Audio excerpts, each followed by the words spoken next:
people I would love to talk to about how we can travel better, but well, actually how travel can be better.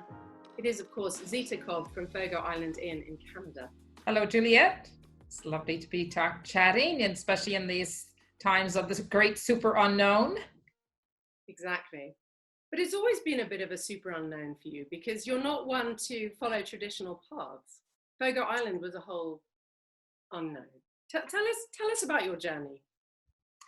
Well, maybe the most important thing is that I'm a daughter of Fogo Island. I am an 8th generation Fogo Islander. I jokingly say, but it's not really a joke in some ways, is that I'm 60, I'm going to be 62 this year, and I have lived in 3 centuries already. And I have a funny feeling we've just gone through another century in the last months. But I was born in 1958 on Fogo Island, which is in the Labrador Current off the northeast coast of Newfoundland, at a time that we didn't have electricity. We didn't have running water. My parents couldn't read and write, and we had a perfectly good life. We joined Canada, Newfoundland and Labrador, the province, joined Canada in 1949. So not so long before I was born. We were fishing people. So my ancestors came from England and Ireland about 350, 400 years ago to fish for cod. And I'm a part of that long heritage. I finished high school on the island. I lived through so that was really I always think about that as kind of the 18th or 19th century. And when I was 10, the worst of the 20th century came down on top of us in the form of the industrialization of the fishery, which brought enormous ships from around the world and took just about every last fish out of the ocean. I saw that adaptation that my parents and their contemporaries made to find a way to hold on, which is a lesson in business in itself.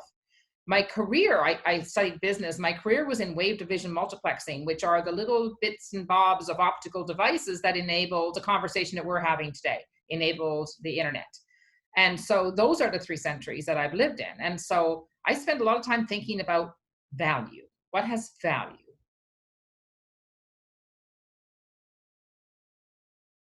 Well, I see, typically you talk to someone about a beautiful hotel. I know it well for its architecture, its design, but typically we would talk to you about how it looks and maybe the art and beautiful nature around it. But I'd really love to talk to you, about the economics. I think that, aesthetics are important. Beauty is important. Pleasure is important. But I think what we often forget is that we humans are meaning-making creatures.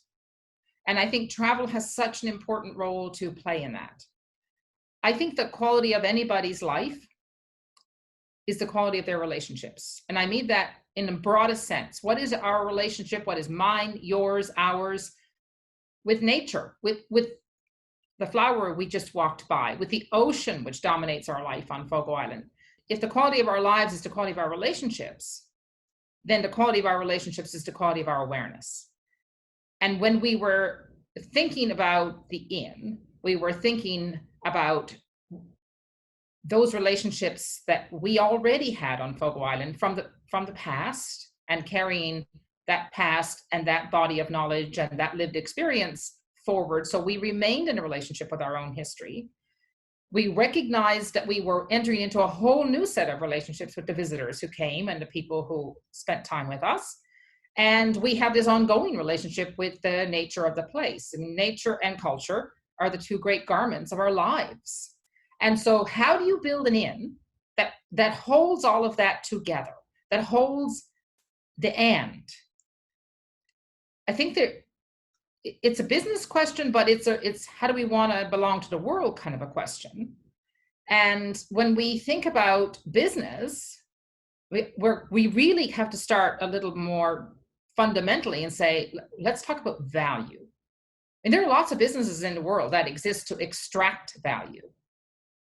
Those are destructive businesses. I think those need to be left behind. I think what we have an opportunity to do, and it's such an exciting opportunity, and we can do this. We just need to use our imagination. And I think we have to work more like artists in doing this, is how do we create business that create value?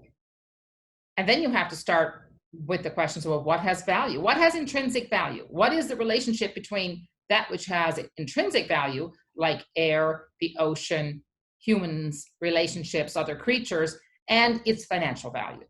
And so I think we were very driven by wanting to create and add value. Of course, the making of money, you need to make some money in order for something to endure. I'm trying hard to avoid using the word sustainable because it's not one of my favorite words.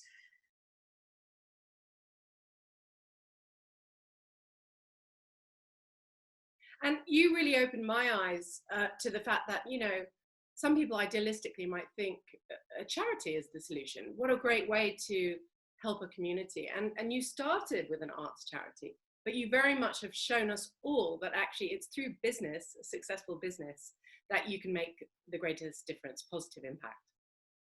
I absolutely believe, Juliet, in existential economics. We can get there, where every time we transact with money, it supports the things that matter. It supports nature and culture. And I just think that as business people, we have to, I don't want to say grow up. I think we just need to mature a little bit and embrace all of our potential. Because I think if we over focus on the financial aspects of business, we're blind to the other potential that business has to solve problems. And I think for guests to think about, and consumers, you know, that they always say that how you spend your money is like holding a mirror up to yourself, isn't it? It's your way of expressing your values. It is absolutely that. And it's a way of supporting the things that you think matter. And if we are meaning-making creatures, I think that's where travel fits in, because I think we all get stuck in our habituated lives. And then you kind of develop this blindness that just comes from looking at the same thing. And I think a lot of understanding life is about orienting in time, in scale, and in space. And we zoom in, we zoom out, you know, and in some ways, when we pick ourselves up from our own lives and travel, we are going to zoom out, go somewhere else, and zoom into something that's different. And yeah, I think it's about, travel to me is about understanding what it means to be alive, which is what art's about. So art and design, tell us how that played a role initially in creating the inn. Before we started to work on the inn was conceived as a holistic set of initiatives. And I'm very tangled up in this idea that whatever we do has to be holistic, because if you're not holistic in approach, then you are denying relationships that exist. And I think that's, to go back to economics for a minute, how we've ended up piling up all of these externalities, because we have over-focused on a certain aspect of something to the exclusion of all else. So to try and always live in the whole and understand the connections among and between what you are doing in this moment and everybody else and everything else. It's sort of, you're kind of orienting all the time. So the best way to do that, of course, is art. Art is knowledge from original sources. Art considers everything. Artists consider everything. And so we started Fogo Island Art, which is a residency-based contemporary art program for artists from around the world. We commissioned Todd Saunders to design those studios that people may have seen. They're like little jewel boxes on the landscape. They're like punctuation marks on the landscape. They hold your attention to something that you might not have otherwise seen. And that's what art does. Art points to things. Then when the studios were finished, we started building the inn. And that was 7 years of conversations about what should it be. For example, a chair. What should a chair on Fogo Island that was going to be in an inn that opened in 2013 be? Obviously, we weren't going to proceed with prefabricated, predetermined ideas by buying a chair from some other context. We wanted to give life to a chair that reflected place and value in that place. So that gave rise to a furniture business, and all of the furnishings, the soft furnishings, hard furnishings we made on the island. So this kind of became the electric eel in the pond that activated some of the traditional ways of making, reimagined for the contemporary context. And so we sort of built that place and everything in it, board by board, bit by bit. And our goal was that as much of the money we spent to build it, which wasn't a small amount of money, would stay on Fogo Island.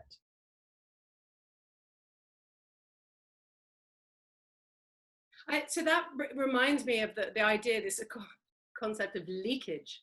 There's so much leakage in global, certainly luxury tourism. And yeah.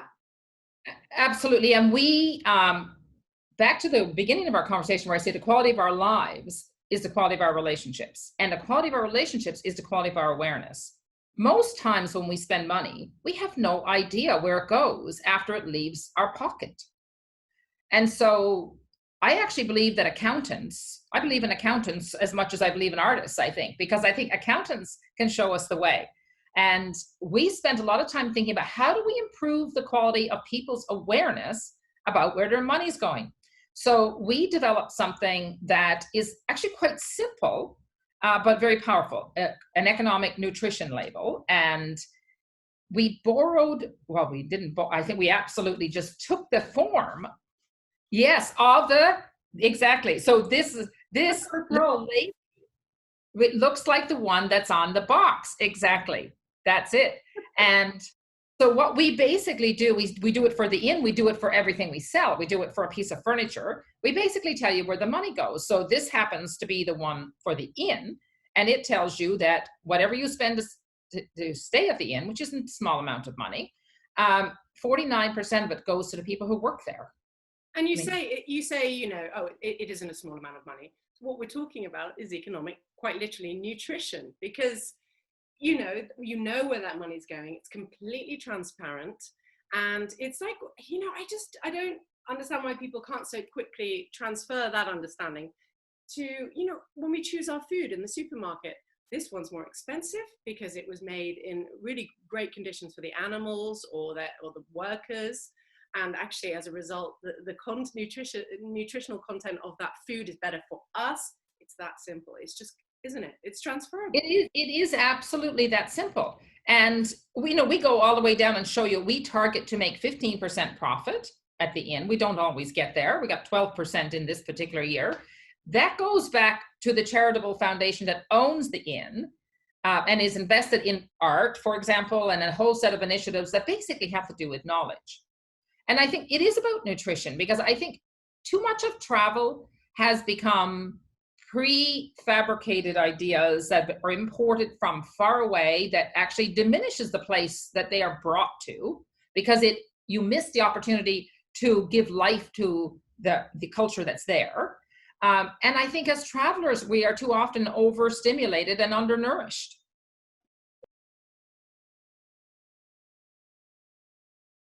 This has been such a tremendous, dramatic time for change in the last few months, but also more recently when we're looking at you know, human beings are in the spotlight.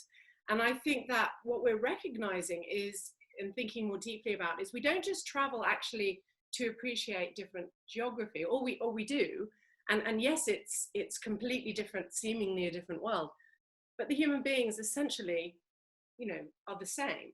But what is important is that each place doesn't just conserve nature, but conserves its culture. And I think with somewhere like where you are, I mean, you put the spotlight on a destination that wouldn't typically get a spotlight in luxury travel.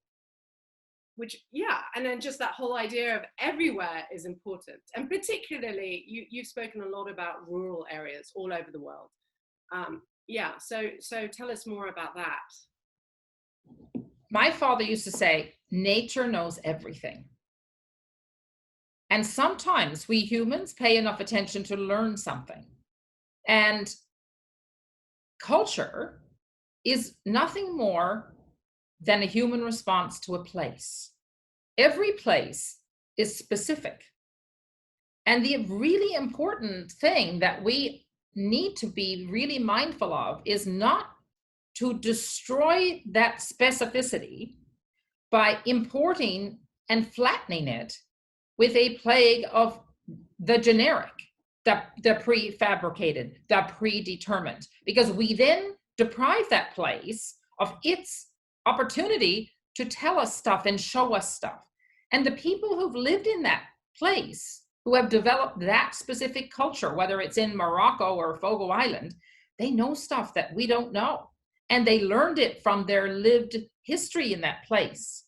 And as people who are creating inns or whatever we're doing in the travel business, I think it's our duty to bring to life that knowledge and that experience, because then we are sharing with the people who come to visit something that they wouldn't otherwise know. Exactly. And it's, I mean, I have been to Fogo Island, and it's an extraordinary, unique way of approaching a luxury hotel, because it is a luxury hotel. I remember, I mean, for me, I had to fly from London to St. John's, and then I had to overnight there, and then I had to get another plane to Gander. Then there was definitely some driving there as well. And then I was on a ferry, a boat. I came to you, and what I loved most is I get here to this beautiful inn, which is everything I expected and hoped to see. Is a really sort of a wonderful woman, well, the receptionist speaks to me, who takes me out. I think she was in a Subaru, I can't remember. She was in a little Japanese car, and she sort of took her handbag out of the footwell so that we could, you know, sit in the passenger seat. And she took us around and showed us her home. She wasn't a professional guide.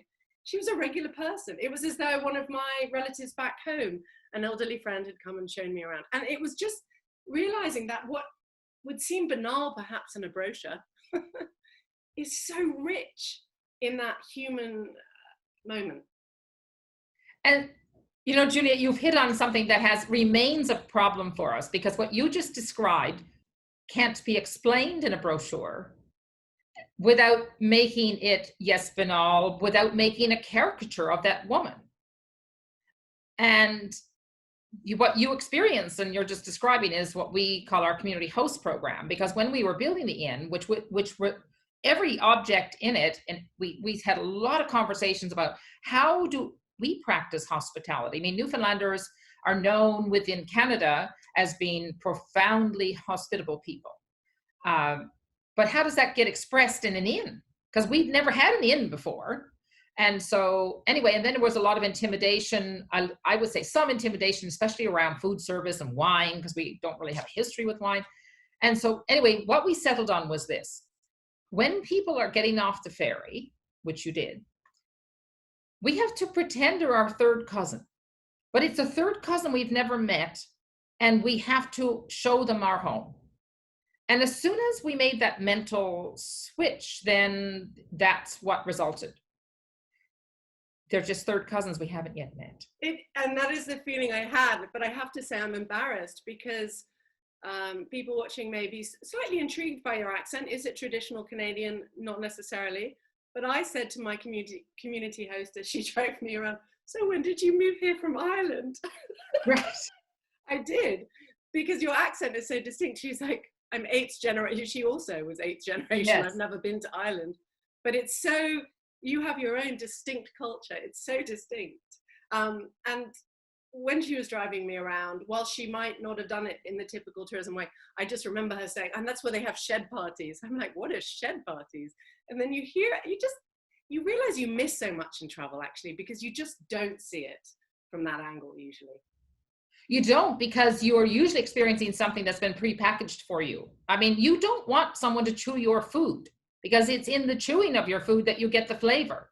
And I think we've got to stop in this industry pre-chewing food for people and let them select how they want to chew it themselves. And, you know, it's I think islands are special places anyway, because they are kind of places that dreams and truths can outlive time. And we are all on the island descended from either people who came from Devon and Dorset, or from around, that's from the south part of Ireland. And so the woman you met, I can tell you, I don't know who it was, but I can tell you she probably lived in Tilting, which is a 100% Irish community on the island. Oh, that's great. So you talk about values a lot. I often talk about values for money being the new VFM. Talk about community and the link with community and economics. Mm-hmm. I think that community is one of those words that it's a little bit like love and a little bit like sustainability as words, because they are often used and rarely understood. So a community is, in my definition, It is a physical, geographic place where people live in some kind of a tangle with each other. People understand in healthy communities, people understand they have a shared fate, F-A-T-E, and they act like they have a shared fate. It is a place that holds our relationships. It's a platform, a community is a perfect platform for us to collaborate, to fight, to resolve, to innovate, to muck along together. And that's how we express our humanity, and that's how we know we're human. And so our inn is actually effectively owned by its community. But any inn, even if it's not community owned, its most important relationship is the community it's in. And it needs to be a perfect mirror for that place. And not in a superficial way. Not where, all you ever do is invite some local craftspeople to come and sell their wares in the lobby once a week. That is not a deep enough relationship with the community you're in. So it's understanding people's dreams and aspirations and asking, how can we, in the way we operate our inn or our hotel or whatever that is, how can we strengthen that? Because it's going to deepen our own relationships with the community, and that's where the richness is. So I often say to you, I wish a lot more hotels and businesses all over the world would be more Fogo. I've got two questions for you. Well, I know that you're developing the Community Economics Institute, so I'm really happy about that. Please tell us about that. But also, are there other businesses that you do think, wow, they do a pretty good job for community or in terms of giving back? Let's start with the Institute, the thinking about community. And actually, 2 years ago, I think a book came out called The Third Pillar by a fellow named Raja, an economist. And he said, our human societies are built on 3 pillars: government, business, and community. And somehow, I'm going beyond Rajan's words now, in our, what I will describe as our ill-considered rush into globalization over the last 5 decades, community got lost. We over-focused on business. We were over-focused on that nasty form of shareholder capitalism. And that touched the travel industry as well. And in so doing, on a good day, those businesses were agnostic to communities. And on a bad day, downright hostile, because they were extractive industries that were just taking money out of place and sucking it out to return far, far away. And that's led to some truly terrible results for communities around the world. So, I think especially in this sort of coronavirus moment, we're all more deeply aware of the local. There's been a kind of return to local. We've been forced to return to local. And I think what now we're trying to figure out as human beings is, how do we localize the global economy? It is a global economy. It's going to be a global economy. Nobody wants to retreat into some kind of nationalistic nightmare. But it's a question, and that's the fundamental question that I think travel helps us answer. How do we belong to the world? First, we belong to our bodies, ourselves. Then we belong to our local. And from there, we belong to our region. And so I'm thinking about belonging in that way, and then thinking about how business can support belonging in that way, we have to think about the connective tissue. And the connective tissue, that's our business systems. These are transportation systems, our health systems that kind of all hold us together. So I think optimizing for local, optimizing for the community is something that every single business, whether it's a locally owned business or not, has to do. It doesn't matter if you're a transnational company, you have a relationship in the local that you exist in. And it should be a healthy relationship. So we want to start an institute for community economics that helps policymakers, helps business people, helps communities understand, how do we do this? And how do we strengthen communities? Because none of our human dreams will ever be realized if they don't land well in all the many locals. And really it's looking at, again, that idea not necessarily of charity being the solution, but good businesses being the solution. And just shifting from, as you say, shareholder capitalism to stakeholder capitalism. And that is where the sustainability sort of aspect is so important, understanding stakeholders and what that means.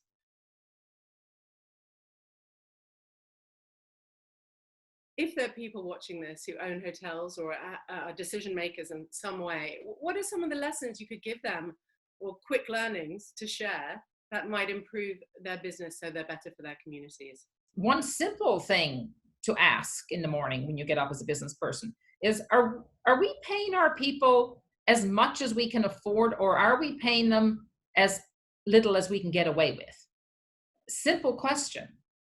And look at make an economic nutrition label that focuses on every community you touch and you operate in, that you take a dollar out, and make sure that you're leaving behind way more dollars than you are taking out.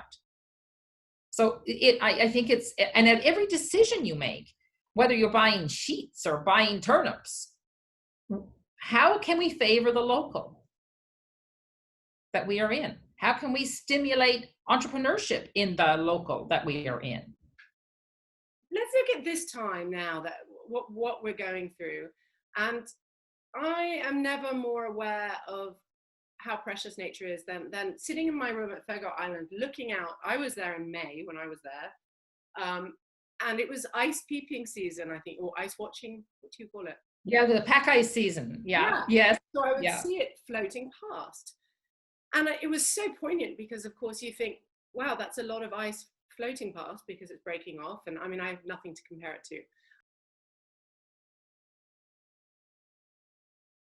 I do feel, obviously, that, we know that there's a climate emergency, and we've been deflected from that. What are your thoughts around climate change, and what can businesses do, and why that is important?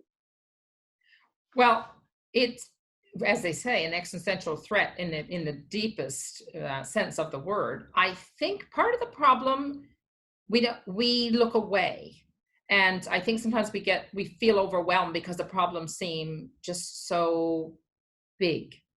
And again, I think this is where, if we can use our human ability to zoom in, zoom out, we can tackle it. I think it's the sum of the climate mess we have. It didn't happen out there. It all happened here and there and over there. It happened in places we live. So we're going to have to tackle it in the places we live. Every business, every human getting up tomorrow morning and saying, okay, let me look at this in the ways I can control. That's already much further down the road than we were yesterday morning. And I know there are a lot of efforts and investments going into trying to find ways to extract carbon, for example. No matter what we come up with, and I mean, we do, and I think there are technologies that can, yes, to suck carbon from above. Yes, to just suck it out of the atmosphere. No matter what we come up with, and I want to give you an example, unless and until it lands in the locals, all of the locals, and as human beings we embrace it, it's not going to work. On Fogo Island, we've been thinking about carbon because we're not unaware that people come to us on planes. And we've been thinking about carbon offsets. And I mean, I don't even begin to understand how that works, but it seems to me that you spend money to buy a carbon offset, the money passes through, I have no idea how many sets of hands. I need to understand this whole system better of carbon offsets. And then somewhere, someone plants a tree or something. I'm not sure how it all works. Anyway, but what we want to do, and I think every community should and could do, is do the offset in the place that people are coming to. And so one of the projects that we are in the early stages of is starting the vertical farming of seaweed in the ocean, because that extracts carbon from the ocean and brings nitrates to the soil, which we need. So again, it's back to something that we can do that. That's within our ability to do. And I think, well, also talking about, what we're doing is talking about things and understanding it better. And there's not one simple rule. That's the thing. It's all localized, exactly as you said. So when we talk about something like carbon offsetting, people just want the quick way to make them not feel guilty and to mitigate their negative behavior, whatever that action is. And I think you're right. When they see it right in front of them, they understand it. But also we need to educate ourselves on the fact that, all carbon offsetting schemes are not created equal. Right. So depending on where you plant that tree, because of its tropical or whatever its geography or geology is, wherever you plant that is going to be different. And whatever the plant is, of course, different plants will suck out more than others. Right. And I think it's fun and fascinating to learn more and actually take more responsibility, exactly as you say. And I think more hotels and hospitality showcasing their personal ways of directly reducing carbon right in front of you makes it more tangible to the guests. And I mean, that's travel and is learning, that wonderful opportunity. Exactly. And the other thing about carbon and how, how travel is going to change, needs to change. I think we have an opportunity to do it better, clearly. I think it needs to be more about the place you're going to. I think it shouldn't be that you are passing by. I think you should feel that you have been in a place. I think we will move to longer stays as opposed to just skimming the top, because that's where the learning is. I mean, just to arrive. I mean, you've had experience of arriving on Fogo Island, but every place is the same.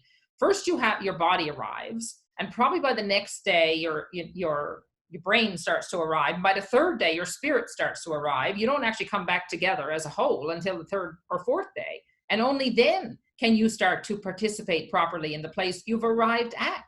So you're talking so much about community. What do the locals actually make of all this? In the beginning, well, the funny thing about this is I said I grew up on the island, and so, but my career was away. I left when I was 16 after high school. I always went home to visit, but I never lived there until I moved back in 2005. And so I was a bit of a strange creature because I'm kind of from there, but I'm not, in a way. And so in the beginning, when we started all these conversations, I think everything is Gaussian. The normal distribution curve. I think that 10% of the people, I would say, when we first started having the conversations, 10% of the people thought, this is the best thing I've ever heard. I want to be part of this. And the other 10% thought, I don't know, this is the worst thing I ever heard. This is a madness. Like, how could this ever come to life? The other 80% probably thought, really? Is this really going to happen? What does she really mean? What is contemporary art? And what does it have to do with the price of fish? And what does it have to do with me? And over time, and this is how all change happens, the 10% who immediately understood the potential joined. I mean, those people still work with us. They move the other 80% with them because, there's only a certain amount you can achieve with words. And to me, this is what, again, I want to come back to business and in the making of the inn, you have to bring ideas to life by manifesting them in the tangible. The world has no shortage of ideas. What we have a shortage of are good ideas that have to do with human dignity being brought to life. And as we started, and this is true of any big human journey, when you commit yourself to it, which we did, the world moved with us, and Fogo Islanders moved with us. And then they started to share what they knew. And so it goes.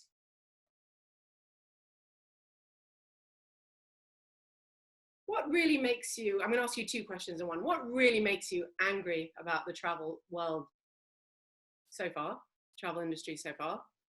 What makes you really angry? And what are you really, really excited about and hopeful about in terms of moving forward now? The things that make me frustrated with the way a lot of the travel industry has worked is it doesn't, in many cases, doesn't focus on dignity. It doesn't focus on the dignity of the host community and the people who live there, or the dignity of the visitor, because it's all some contrived, pre-packaged, pre-chewed thing that's meant to remove money from one pocket, deposit as little as possible in the community that's being visited, and the rest of it gets taken off to somewhere else for some other use. So I think that's cruel. I think it also misses the opportunity to strengthen and benefit from the knowledge that lives in every single place. And I'm more optimistic now. I know we're in a terrible COVID time, but I think that what that has brought us is an awareness of place.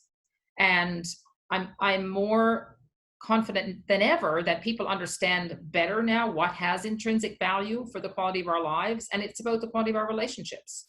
And if the travel industry can't strengthen those relationships and find economic models that create value and not just extract value, then we should just give it up. But I don't think we're going to give it up. I think we're going to do it better. I hope we're going to do it better. And how do we think more deeply and make better decisions? What are the clues or signposts? Because there's no universal measurement. We love your economic nutrition label, but there's no universal impact measurement that we understand. I think it starts with a very basic truth, which is nature and culture are the two great garments of human life. So whatever you're doing in business, ask yourself, whether you have the precise measurement yet or not, at least directionally and qualitatively, what impact am I having on nature and culture? And how do I make that better? Thank you so much, Zita Cobb. Thank you.